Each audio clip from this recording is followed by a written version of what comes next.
the holy water's watered down, and this town's lost its faith. Our colors will fade eventually soon. Kami dari Polri berdiri. Kita tak di belakangnya dulu. Boleh, silakan. Izin ya Bu. Oke.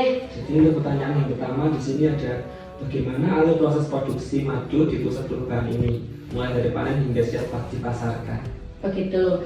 Prosesnya mulai dari panen, otomatis kita yang tim panen itu ada di beberapa daerah mengikuti alur musim bunga. Nah, kalau yang paling terdekat di Kota Batu itu ada bunga eukaliptus di daerah belakang Agrokusuma. Nah, tim kita yang ada di sana panen secara langsung dari sana, nanti langsung disaring. Jadi di ekstraktor kita istilahnya merusak sarang. Jadi kita langsung masuk ekstraktor, kita giling. Setelah kita giling, kita pesaring, lalu kita masukkan ke dalam drum, langsung kita masuk ke gudang. Ya, gudang pun ada dua, ada di gudang atas di Lahore, itu di Lahore Regency, itu gudang untuk madu yang baru panen. Gitu. Nah, untuk gudang kemas dari gudang Lahore langsung kita bawa ke gudang Mojorejo. Nah, dari gudang Mojorejo baru kita kemas pembotolan. Gitu. Terima kasih atas jawabannya. Yang kedua, di sini ada peralatan dan teknologi apa saja yang digunakan dalam proses ekspansi dan penyaringan madu tadi. Kalau alat yang digunakan cukup simpel saja, cuma ada satu ekstraktor sama pisau lebah, terus sikat lebah, lalu sudah, tidak ada lagi. Ya, jadi langsung pembotolan. Terima kasih. Dokter yang selanjutnya akan disampaikan oleh Pak Saya. Saya mau bertanya tentang bagaimana sih sistem pengendalian kualitas yang diterapkan untuk memastikan kemurnian madu itu terjaga. Betul. Oke. Kalau dari awal panen, kita kan tidak cuma hanya mengandalkan panenan dari kita, karena kebutuhan madu itu juga banyak. Jadi kita menampung dari beberapa peternak sekota Batu, bahkan kadang satu Indonesia yang kita kenal gitu. Nah, untuk memastikan kualitasnya, kita menggunakan alat yang namanya refaktur. Refaktur itu untuk menentukan kadar air dari madu tersebut. Diusahakan kalau madu yang kita terima tidak di atas 22% kadar airnya. Nah, setelah menuju dari panen ke gudang, nanti kita ada uji laboratorium yang kita lakukan gitu. Tapi tidak selalu, hanya untuk sampel aja satu. Iya. Pertanyaan yang selanjutnya Bu, apa saja sih tantangan operasional terbesar yang dihadapi dalam proses produksi madu? Tantangannya kalau di era sekarang itu lahan penggembalaan. Jadi lahan penggembalaan ini sudah agak berkurang banyak karena sudah berganti dengan properti mungkin ya. Jadi lebahnya juga berkurang banyak otomatis karena pasokan nektar bunga tidak memenuhi untuk lebah sendiri gitu. Iya, jadinya area penggembalaan, musim bunganya sendiri pun juga sekarang sudah lengkap. Sama-sama. Siap. Ini ada beberapa yang ingin mau ditanyakan. Bagaimana pengaturan jadwal produksi dilakukan terutama saat musim berbunga dan musim paceklik, atau biasanya musim-musim panas atau pas hujan gitu. Oh gitu. Kalau panenannya itu tergantung nektar bunganya, tidak selalu ada dan tidak selalu panen. Jadi setiap kali panen itu bisa menghasilkan banyak madu. Otomatis kan kita simpan madu dalam jangka waktu lama. Karena madu itu tidak ada kadaluarsa. Jadi madunya kita simpan lama, itu untuk kebutuhan kurang lebih 1 kali kepanenan selanjutnya itu masih cukup. Gitu. Kita juga menampung dari peternak yang lain. Kalau yang dari daerah Kota Batu sendiri juga banyak. Kalau dari daerah Kota Batu yang peternak yang kita andalkan hanya beberapa orang saja, tidak banyak. Oh, tidak banyak. Karena kita juga tidak sembarangan ngambil dari peternak. Soalnya kan zaman sekarang kan kita tidak tahu ya. Madu itu ada yang berkualitas, ada yang tidak. Nah, kalau kita jaga kualitas, kita harus jaga juga pasokannya. kalau beberapa cara kita ingin mengetahui madu itu asli atau palsu gimana Bu? Kalau itu harus pakai alat. Yang jelas. Yang pertama refaktur, itu untuk menentukan kadar air dari madu tersebut. Yang kedua yang paling dominan ya kita uji lab pastinya. Kita bawa sampelnya yang mau disetorkan ke kita. Nah sampelnya kita labkan dulu. Gitu.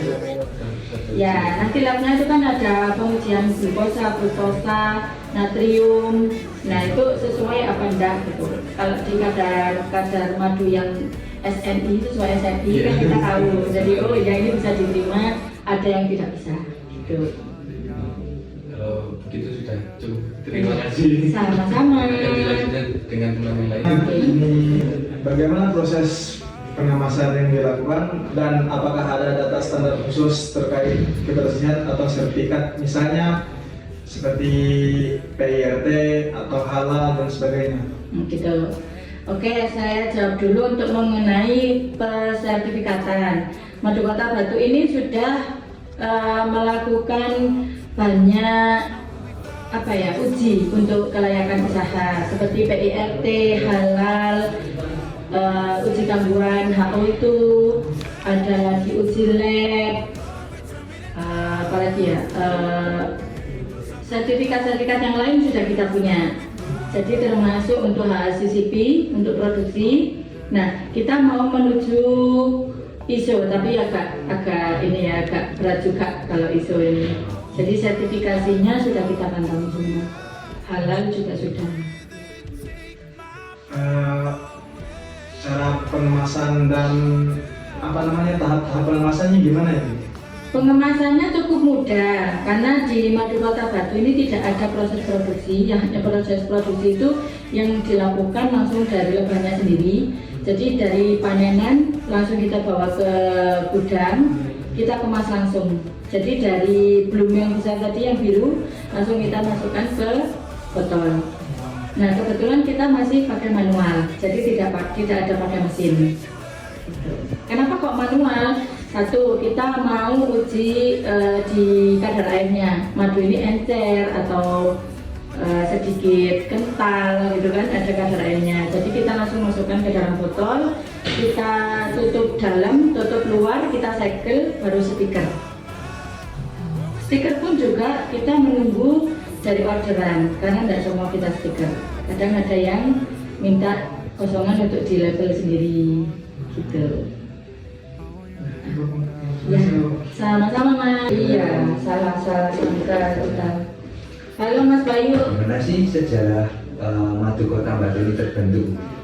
Begitu. Sejarahnya Madu Kota Batu itu mulai tahun 2008. 2008 itu Pak Basori sebelum mendirikan Madu Kota Batu itu sudah bekerja di KUD Kota Batu. Nah, setelah beliau keluar dari KUD Batu mendirikan Madu Kota Batu ini. Nah, kalau mulai dari awal outletnya kita di tahun 2010. Jadi 2010 itu kita punya outlet 1 di Mojorejo. Terus kita tambah lagi untuk di bidang marketing. Marketing order itu dulu ada 4. Terus ada lagi di bidang produksi itu ada 2 orang, dan di administrasi ada 1 orang saya, yang di outlet ada dulu ya ada 6 orang, kalau sekarang 4 orang. Gitu. Jadi awal sejarahnya terbentuknya Madu Kota Batu itu Pak Basori kebetulan sudah kenal dengan beberapa peternak se-Jawa Timur. Jadi kita tergabung di Asosiasi Perlebahan Indonesia (API). Ya, API. Jadi terbentuknya visi misi dari Madu Kota Batu ini, kalau visi kita itu membuat masyarakat untuk cinta tanaman. Jadi bagaimana kita terus mereboisasi hutan, terus supaya tanaman itu tetap ada gitu. Jadi kita ada edukasi juga. Edukasi itu kita lakukan mulai dari tingkat PAUD sampai orang yang pensiun gitu. Jadi membudidayakan tanaman mulai dari sejak dini supaya lebah itu tetap hidup gitu. Oh, itu menjadi salah satu cara ibu dan teman-teman yang ada di Madu Kota Batu ini untuk melestarikan tanaman dan juga lebahnya itu sendiri. Iya. Oh. Karena kalau lebah ini semakin lama semakin punah karena ketergantungan dengan alam. Kalau alam otomatis dari tanaman sudah banyak berkurang, lahan-lahan untuk panenan kita sudah banyak berganti dengan perumahan, otomatis kan lebah juga bertahan hidup kan susah. Sementara kalau tidak ada lebah, tidak ada penyerbukan. Nah, nanti otomatis lambat laun juga akan berpengaruh dengan udara sama makanan kita gitu. Mungkin ada satu lagi yang ingin saya tanyakan kepada Ibu mengenai gimana sih Madu Kota Baru ini memasarkan produknya dengan era yang seperti ini Bu ya. Kayak maksudnya kan ini kan sudah zaman modern ya, Zaman sebuah modern, ya. modern madu yang ya semua orang tahu madu gitu loh. Iya. Tapi setiap perusahaan yang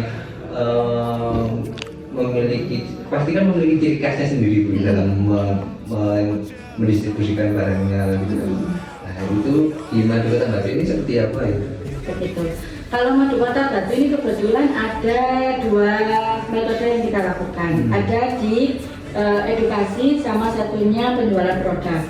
Nah kalau edukasi ini kita lakukan untuk pengedukasian mulai dari PAUD sampai yang pensiun tadi. Nah, untuk mengenalkan budidaya lebah itu seperti apa gitu. Nah, ini termasuk ke dalam cara pemasarannya? Iya, termasuk juga gitu. Karena dengan banyaknya edukasi yang masuk ke kita, otomatis kan orang semakin tahu brandnya kita Madu Kota Batu gitu.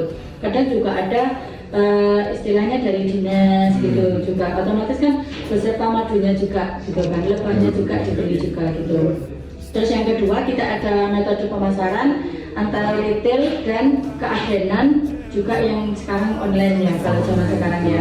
Kalau retail itu kita penjualan langsung, itu ada 3 outlet yang kita punya sekarang. Pusatnya ada di Mojorejo, cabangnya ada di Karangposo, Tugu Karangposo Square. Terus ada keagenan itu ada di Jalan Bromo. Nah itu 3. Kalau keagenan yang kecil itu perorangan biasanya. Itu bisa sampai Jakarta juga. Gitu, sampai Jakarta, sampai Bali, sampai pernah ke luar negeri juga gitu. Nah terus yang selanjutnya itu ada online ya, online untuk mengimbangi zaman sekarang itu kita sedia Shopee, Tokopedia, TikTok, penjualan apa lagi ya, WA ya. Oh ya, juga WA. Ya, kalau yang paling ini sih Shopee sekarang. Shopee. Ya. Shopee.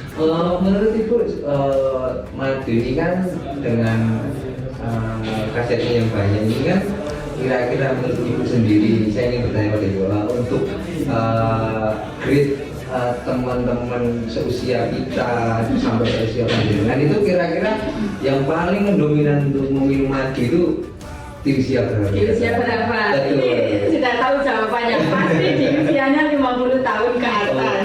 Tahu nggak? Di usia 20 tahun ke atas sampai 40 tahun kita belum sadar kesehatan. Betul sekali. Ya, masih ke gaya hidup. Iya, betul Nah, sekali. kalau gaya hidup sehat belum. Itu dari rata-rata dari 100% konsumen kita, kalau dari usia range kita 20 sampai 30 itu, sampai 40 itu hanya 25%. 25%. Ya, 50% itu lebih ke usia usia apa ya, manula ya, tua. Usia tua. Oke, Gitu. baik Bu. Jadi masa pasarnya lebih ke usia dewasa.